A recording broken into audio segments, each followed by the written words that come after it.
So what should we do as Muslims? Because we're getting a stick and we're getting a carrot. And it's a sour carrot, a rotten carrot, that will make us ill and make us sick. So as Muslims, we have to stand and say we don't accept Islam to be changed.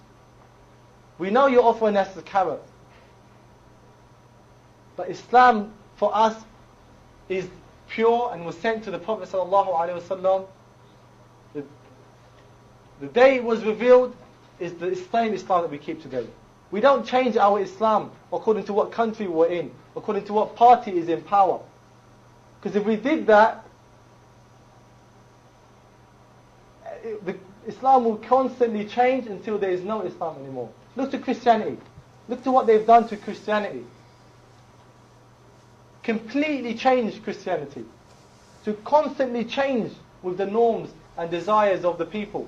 Until today, Christianity, the churches are only used for christening, for funerals, for marriages, and now, as well, a lot of times, for mosques. Because a lot of the churches have been abandoned, and Muslims found an abandoned church, we might as well make it into a mosque. And this is what has happened to Christianity.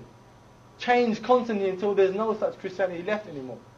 Most of I was listening to some TV, some radio show the other day, and the bishop or whoever it was said, look, we don't believe in hell as we used to believe in it, or heaven as we used to believe in it. If we said that, no one's going to believe us. And there was a Muslim guy on the radio channel, he goes, hell is this, and there's punishments and all this stuff. He goes, oh, we can't believe in that anymore. So they don't even believe in heaven and hell anymore. That was what's happened to Christianity. So this is what is going to happen to Islam. This is what is going to happen to Islam. If we don't stand up and say we don't accept for Islam to be changed. No matter how many carrots and sticks you throw at us. And we shouldn't also fall into the political trap of forcing us to vote because the monster, the BNP, will get you. Forcing us into the political system. Because when you vote, you put a cross on your piece of paper. Once every 4 or 5 years, you lose your voice. Regardless of it, of course, being haram. Because Allah subhanahu wa ta'ala is the only lawgiver, not man. But you lose your voice. Because who are you given us choices to vote for? The Conservative Party, the Labour Party, and the Liberal Democrat Party. And it's really between the Conservatives and the Labour. And they can only be real parties with huge funding. Huge funding. Because you can't become a real political party unless you have huge amounts of money. Millions of pounds. And Labour were giving away peerages because people were giving them millions of pounds. Because how do people know about you? How can you have your party political broadcast and your pamphlets and your leaflets and pay MPs and pay councillors, all these things to promote themselves? So you're voting for the system, for the powers that be. When Labour came into power, they had to pander to business, for business to accept them. And this is how you will lose your voice. Because once every 5 years you'll go and put an X on a piece of paper. Rather we should stand up and use our voices, use our skills, use all our talents to show Islam. Because Islam is in the papers all the time. We have an ideal opportunity to show what Islam really is about. So we need to stand for Islam. Stand for Islam. And this summer that's gone, we had, and the summer before, we had the Islamic Mela. And the whole community was invited, not only Muslims but also the non-believers to come and to experience Islam. And a lot of the people that were non-Muslims that were coming, they said it was a great opportunity to actually meet Muslims. Rather than just to read about them all the time, it's a great opportunity to meet Muslims and learn about Islam. And that was a huge effort. That's something that people can take part in, you can take part in, to show Islam for what it really is.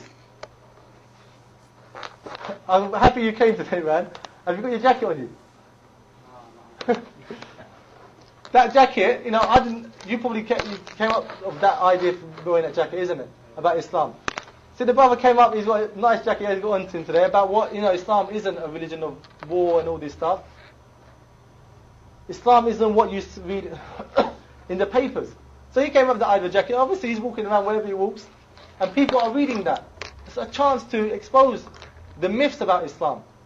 And there's loads of other things. You might have some ideas on how to expose the myths about Islam, the lies about Islam, and try and provoke discussion.